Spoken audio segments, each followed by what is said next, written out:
Boris Johnson will today use the Queen's speech, setting out the priorities of his people's government, to underline the utmost importance of the integrity and prosperity of the United Kingdom. The key message will coincide with Nicola Sturgeon's renewed demand for a second vote on Scotland's future, which will again be forcefully rebuffed by the Prime Minister.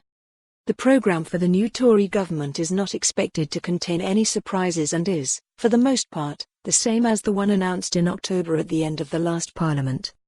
However, in light of the general election, it will contain legislative commitments to finish the EU trade deal by December 2020 in the new Withdrawal Agreement Bill and pour more money into the NHS in England in an NHS Funding Bill, some £33.9 billion by 2023-24, which will, in itself, mean £3 billion a year more for the Scottish Government in that year.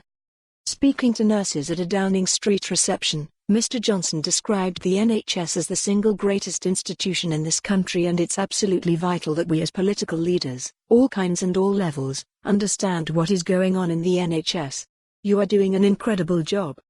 Acknowledging the enormous pressures and demands on the NHS, the PM stressed how the Conservative government was putting the largest investment into the public service in living memory. We have to keep that investment going. We have to keep supporting you. I would like to thank you for everything you do, said Mr Johnson.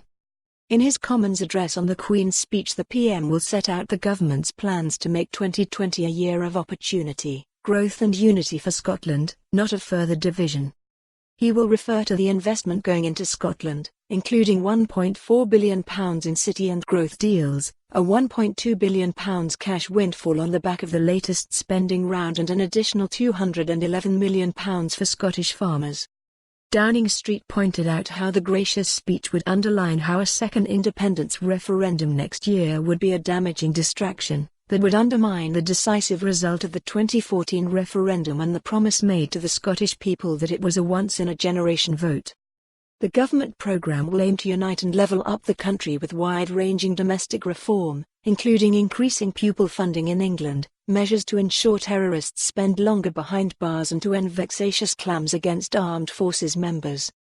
Meanwhile, the SNP produced its own alternative Queen's speech, 12 bills that would facilitate an independence referendum, raise healthcare spending in England to the level it is in Scotland, scrap Trident and begin the process of abolishing the House of Lords. Ian Blackford, who was re-elected as Westminster leader unanimously by his parliamentary colleagues, said, "The SNP will turn for more on this story. Visit the news article link."